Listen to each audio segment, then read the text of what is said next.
Friends, ఇప్పుడు విజయనగరం జిల్లా రామతీర్థం పుణ్యక్షేత్రంలో కొండ మీద ఉన్న రాముని విగ్రహం ఆలయం. ఇది అత్యంత చారిత్రాత్మకమైనది.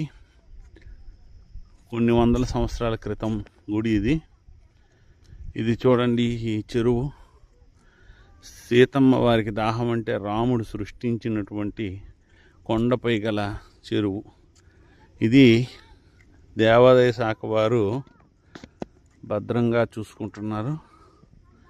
ఇప్పుడు పాండవులు కూడా, మహాభారత కాలం నాటి పాండవులు కూడా ఈ కొండకు వచ్చినట్టు చరిత్ర చెబుతుంది. ఇది భీముని గుహ. భీముని గుహకి దారి చుట్టూ చూడండి ఎంత బాగుందో.